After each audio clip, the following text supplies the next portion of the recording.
la contaminación ambiental no es que sea tan grave como en la Ciudad de México, pero aún así es significativa en Sinaloa, sobre todo la que viene de vehículos de combustión interna y en la generación de electricidad.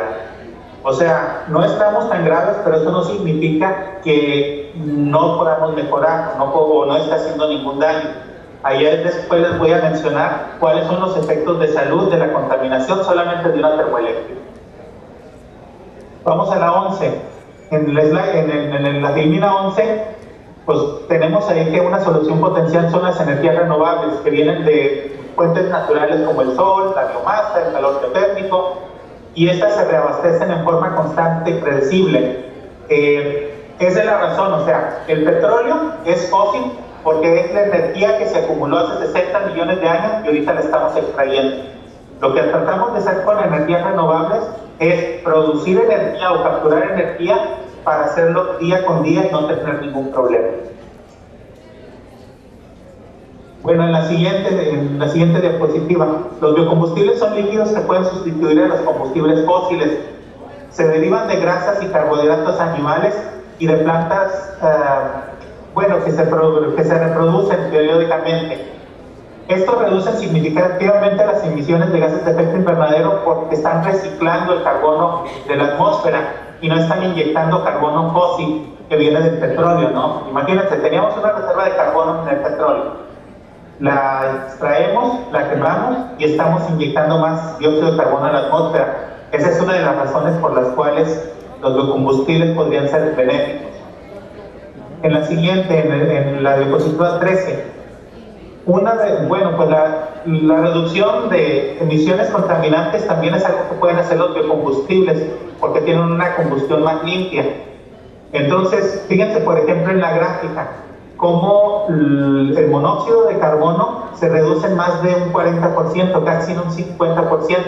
El material particulado, que es lo que genera enfermedades cardiovasculares, se reduce casi en un 50%. Entonces, todo esto, el uso de biocombustibles ayuda a disminuir los daños a la salud humana y a los ecosistemas. Entonces, esa es otra razón por la cual nos gustaría tenerlo. La siguiente, en la 14. Sin embargo, tenemos un problema. El sector energético evoluciona muy lentamente. Generalmente se resisten al cambio, prefieren energías probadas que innovaciones limpias. La energía tiene que estar disponible en todo lugar y en todo momento, y los biocombustibles pueden ser intermitentes. Ahí les doy un ejemplo. Si estuvieran ustedes produciendo etanol con caña de azúcar, no podrían tenerlo todos los días, todo el tiempo. La zafra solamente ocurre una vez al año. No sé si una o dos, porque ya de mi ignorancia, y disculpen, ya no me acuerdo, pero no ocurre todos los días. Y hay nuevas tecnologías que están compitiendo con energías fósiles que ya tienen mucha infraestructura preexistente. O sea, todo lo que son las plataformas petroleras, todo lo que son otras costas, eso ya está, y los biocombustibles están compitiendo contra eso. A ver, en la siguiente. También tenemos un problema, ¿no? Que es que hay una relación entre el precio de la comida y la producción de biocombustibles. Quiero que vean qué fue lo que pasó cuando en Estados Unidos se aprobó una ley para fomentar el etanol en el 2005. Se fue para arriba el precio del maíz y pues sigue arriba, sigue alto. E incluso pues pueden decir, bueno, en Mochis nos beneficiamos un poquito de eso. Puede que sí, pero hay otras cosas en las cuales no se han podido beneficiar y esencial para el mundo fue algo que realmente los afectó. Incluso pueden ver ahí abajo cómo hubo manifestaciones en la Ciudad de México por el incremento del precio de la torta.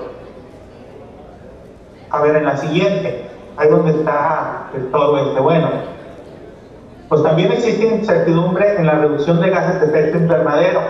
Cada vez que nosotros deforestamos para crear más tierra agrícola, se emite dióxido de carbono. Todo lo que se muere se descompone y va hacia arriba con emisiones de gases de efecto invernadero. Y pues lo que pasa es, en Estados Unidos, chéquense lo que pasó cuando empezaron los subsidios a los biocombustibles. Se eliminó lo que era la rotación de cultivos de maíz y soya en los Estados Unidos, porque pues el maíz era mucho más redituable. Se mandaron las operaciones de producción de soya a Brasil, y entonces estaba empezando a hacer deforestación de la selva amazónica en Brasil para plantar soya para alimentar ganado en los Estados Unidos. Como quien dice, el gobierno de Estados Unidos, por una política ambiental, estaba pues dando subsidios para la deforestación de la selva amazónica, ¿no? Entonces, ahí lo pueden ver. Pero lo más importante, esto está en el slide 17, es el costo. La energía está altamente relacionada con el bienestar de la población y por eso todo el mundo quiere energía barata. Entonces, si ahorita el diésel de Pemex, por ejemplo, nos cuesta entre 4 y 5 pesos por litro el producirlo, todos los biocombustibles son más caros que lo que es el diésel normal. Si produjéramos biodiesel con palma, por ejemplo, sería a 5.81 a 6.5 pesos por litro. Si fuera yatropa, que por cierto ahí en Sinaloa hay una comunidad muy grande de yatropa, sería 7.1 pesos por litro. Y si fuera soya sería 7.7 pesos por litro. Como pueden ver, es más caro. Y eso sin contar que todavía se le tiene que dar una parte al gobierno y una parte al distribuidor. O sea, como pueden ver, es más caro. El costo de producción de electricidad fósil está, pónganle ustedes, abajo de los 2 pesos por kilowatt hora. Incluso el gobierno está proporcionando subsidios que van entre 20 y 50% de subsidio al usuario doméstico, dependiendo del consumo. Si nosotros estuviéramos capturando el dióxido de carbono de una termoeléctrica, entonces el costo de la energía eléctrica sería de entre un 80 y un 100% mayor. Entonces, si preguntan por qué no se hace, bueno, esta es la razón por la cual no se hace. La tecnología ya está lista y se ha visto en muchísimos lados del mundo. A nosotros le damos asesoría a muchos gobiernos, en Australia, en Tanzania, en Europa, en muchos lados. Entonces la tecnología ya está lista. El problema es este, esencialmente. Bueno, pues en la siguiente, en el slide 18, se puede ver que una solución potencial a esto, aparte de hacer labores muy increíbles, por ejemplo, la gente que está cultivando yatropa en Sinaloa, que me contacte, porque yo les puedo ayudar en muchas cosas. Pero bueno, esta es una conversación acerca de las microalgas, entonces vamos a hablar de ellas. Bueno, pues las algas fotosintéticas son microorganismos que flotan en el agua y realizan la fotosíntesis. Entonces son más eficientes en la conversión de energía que las plantas terrestres. ¿Por qué?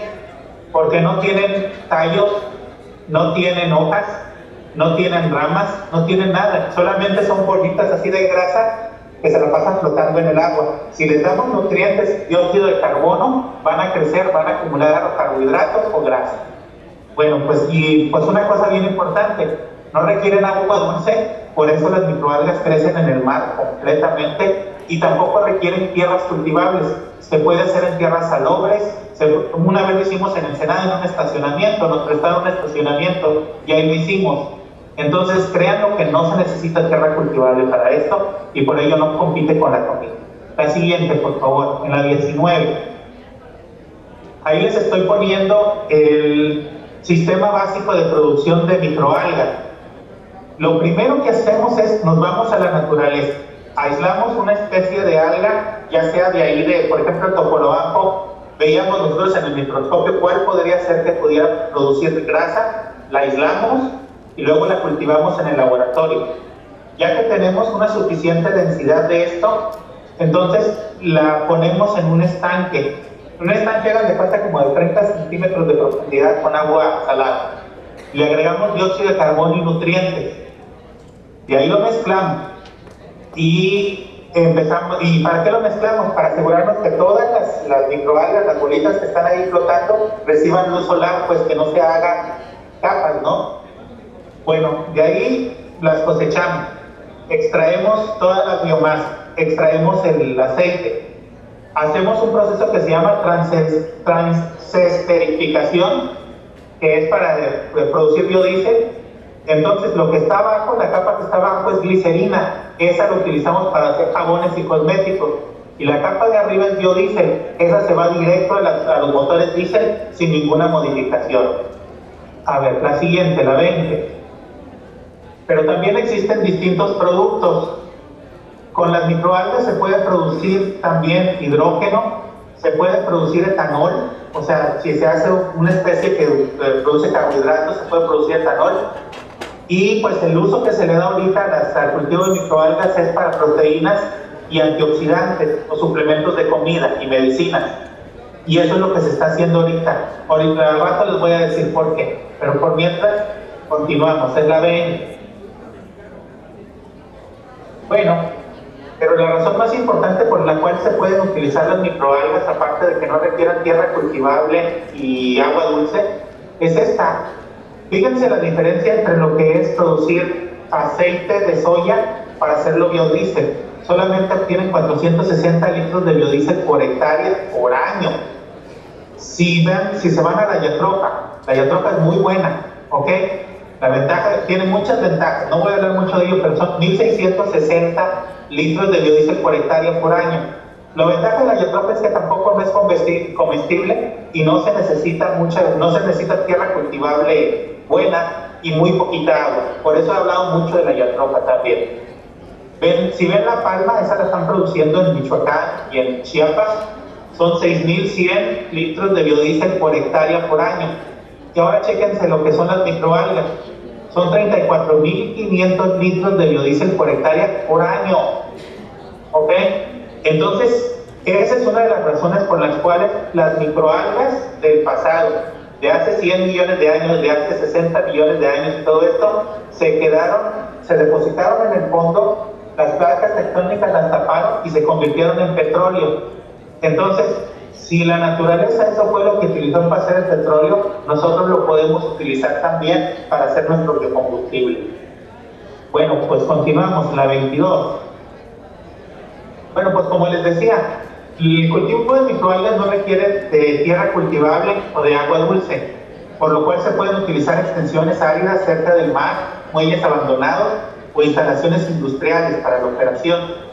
Entonces, como les dije, lo hemos hecho en una industria, lo hemos hecho en un estacionamiento, lo hemos hecho en muchos lados, entonces no se requiere tierra cultivable ni agua dulce. A ver, la siguiente, la 22. Y pues hemos hecho muchísimos estudios para lo que es la reducción de gases de efecto invernadero, y en promedio las microalgas tienen una intensidad de carbono un 70% menor que la turbocina y el diésel normal. Entonces, esa es otra razón por la cual es muy importante. Puse la yatropa ahí porque me imagino que va a haber gente que cultiva yatropa ahí en Sinaloa. Ellos son más poderosos para la reducción de gases de efecto invernadero. Ahí los tienen los números para que los vean. Y si les interesa, contáctenme, por favor. ¿Ok? O sea, si ustedes no agarran una tierra que es pastizal o selva o algo y la convierten en yatropa, si no hacen eso, ya están del otro lado. Entonces, ahí se las pongo, no de tarea. Bueno, continuamos, pues, entonces, en la 24. Y pues una hectárea de microalga previene la emisión de 300 toneladas métricas de dióxido de carbono al año. ¿Por qué? Porque se requieren 2 gramos de dióxido de carbono por cada gramo de biomasa de alga producida. Entonces, pues necesitamos muchísimo, ¿no? Si ahorita más o menos producimos entre 220 a 300 kilogramos por hectárea por día de microalga, entonces necesitamos como media tonelada de dióxido de carbono por hectárea por día. Entonces, ¿de dónde obtenemos este dióxido de carbono? Y en la siguiente, por favor, pues de aquí. En la diapositiva 25 pueden ver la termoeléctrica de Topolobampo, ¿no? Entonces, las plantas termoeléctricas son una de las fuentes más estables de dióxido de carbono, y esto es precisamente lo que trajo a las compañías principales en el cultivo de microalgas al norte de Sinaloa hace mucho tiempo. Déjenme les cuento la historia, ¿no? La siguiente, por favor, en la 26. Hagan de cuenta, hace 4 años, primero hicieron un sitio de evaluación e investigación de especies de algas mexicanas. Lo trataron de hacer lejos de centros poblados o altamente poblados, y por eso lo hicieron en Camahuiroa, Sonora, ¿no? Y eso fue hace más o menos hace 4 años. La siguiente, por favor. Bueno, pues aquí pueden ver un campo experimental de un laboratorio de investigaciones que estaban cerquita de la termoeléctrica de Topolobampo. Ahí se refinaron los procesos de producción y de cosecha para disminuir los costos y aumentar la producción. También de alga que son necesarias. ¿Por qué es tan importante? Dan de cuenta que estamos viendo digo, caña de azúcar o cuaticón de las. Entonces, todas esas y ahí pues de especies guardamos por si acá decimos que incluso si están muertas esas especies, nomás con que se vea cuál la naturaleza las entonces ya sabes por qué, man, por eso tenemos esas cosas. Bueno, vamos a ver.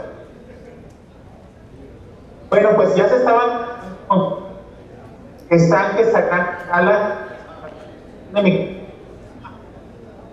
están viendo el este que tiene bueno, pues ese es piña.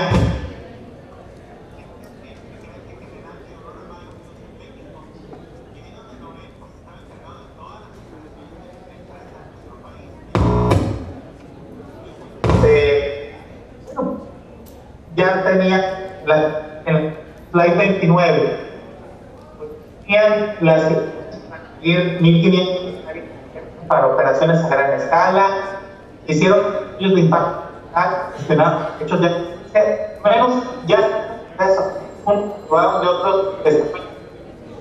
Bueno, se hizo la planeación de 350 hectáreas a mediados del 2010 y de pronto esto se vino abajo. Bueno, pues ahora les voy a decir pues la autopsia con esto. En la diapositiva 30 ahí se puede ver el primer problema, que era la opacidad, como quien dice, la falta de compartir información.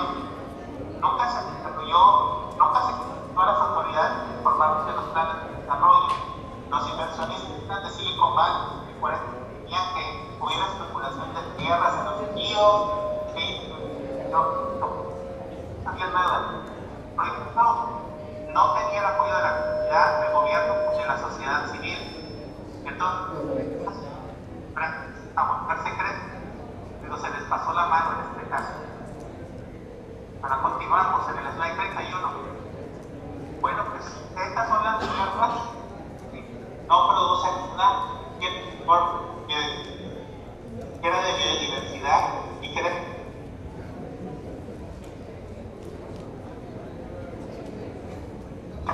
no más que esas son marismas, salinas, ni siquiera tienen manglares, o sea, no tienen ningún valor comercial.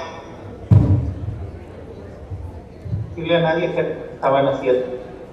Bueno, pues la siguiente, por favor, en la 31, digo la 32, perdón.